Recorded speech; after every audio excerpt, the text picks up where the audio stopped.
ভক্তিযোগের রহস্য। ভগবান শ্রী রামকৃষ্ণদেব বলছেন, বিজ্ঞানী কেন ভক্তি লয়ে থাকে?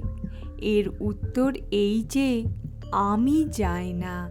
সমাধি অবস্থায় যায় বটে, কিন্তু আবার এসে পড়ে। আর সাধারণ জীবের অহং যায় না। অসত্য গাছ কেটে দাও, আবার তার পরদিন ফেকড়ি বেরিয়েছে। জ্ঞান লাভের পরও আবার কোথা থেকে আমি এসে পড়ে। স্বপনে বাঘ দেখেছিলে, তারপর জাগলে, তবুও তোমার বুক দূর দূর করছে।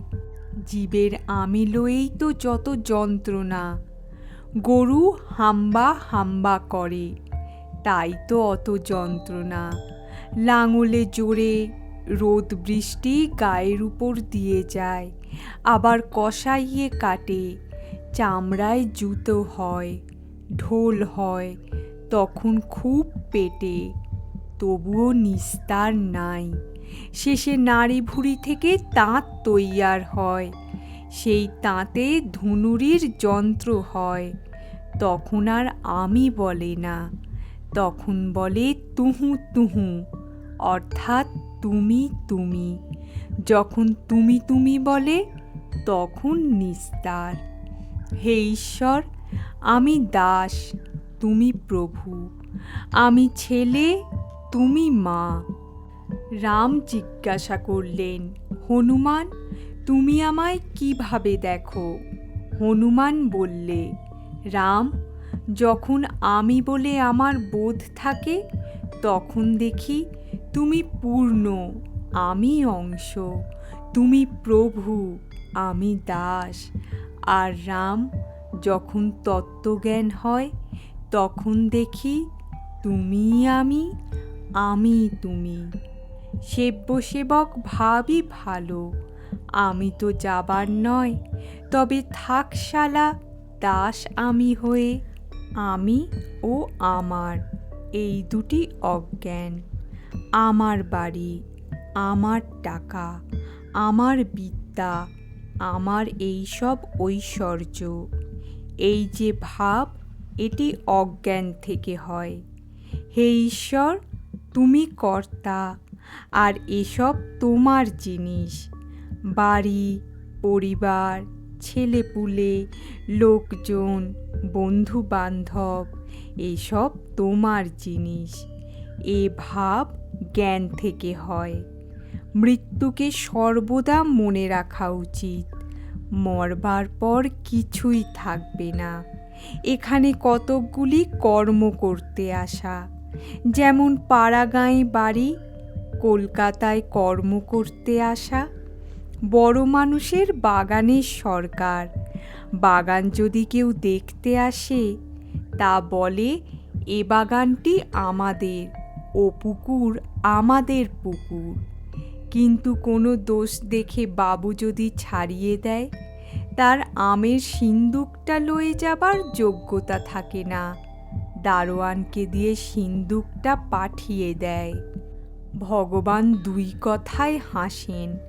কবিরাজ যখন রোগীর মাকে বলে, মা, ভয় কি, আমি তোমার ছেলেকে ভালো করে দিব, তখন একবার হাসেন।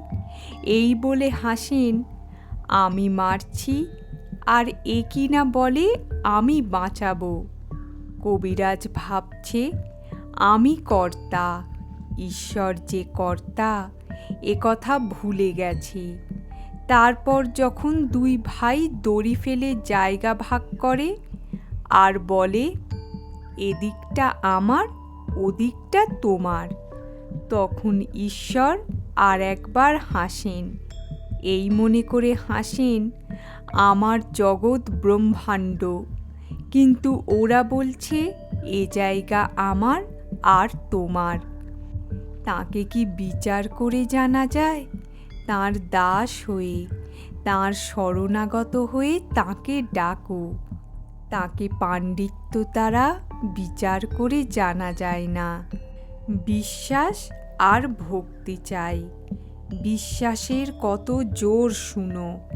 একজন লঙ্কা থেকে সমুদ্র পার হবে। বিভীষণ বললে, এই জিনিসটি কাপড়ের খুঁটে বেঁধে লও, তাহলে নির্বিঘ্নে চলে যাবে, জলের উপর দিয়ে চলে যেতে পারবে। কিন্তু খুলে দেখো না, খুলে দেখতে গেলেই ডুবে যাবে। সে লোকটা সমুদ্রের উপর দিয়ে বেশ চলে যাচ্ছিল। বিশ্বাসের এমন জোর। খানিক পথ গিয়ে ভাবছে, বিভীষণ এমন কি জিনিস বেঁধে দিলেন যে জলের উপর দিয়ে চলে যেতে পারছি। এই বলে কাপড়ের খুঁটটি খুলে দেখে যে শুধু রাম নাম লেখা একটি পাতা রয়েছে। তখন সে ভাবলে, এই জিনিস ভাবাও যা, অমনি ডুবে যাওয়া। কথায় বলে, হনুমানের রাম নামে এত বিশ্বাস যে বিশ্বাসের গুণে সাগর লঙ্ঘন করলে, কিন্তু স্বয়ং রামের সাগর বাঁধতে হলো। যদি তাতে বিশ্বাস থাকে, তাহলে পাপই করুক আর মহাপাতকই করুক, কিছুতেই ভয় নাই। এই বলিয়া ঠাকুর শ্রীরামকৃষ্ণ ভক্তের ভাব আরোপ করিয়া ভাবে মাতোয়ারা হইয়া বিশ্বাসের মাহাত্ম্য গাহিতেছেন। আমি দুর্গা দুর্গা বলে মা যদি মরি, আখেরে এদিনে না তারও কেমনে জানা যাবে গো শঙ্করী।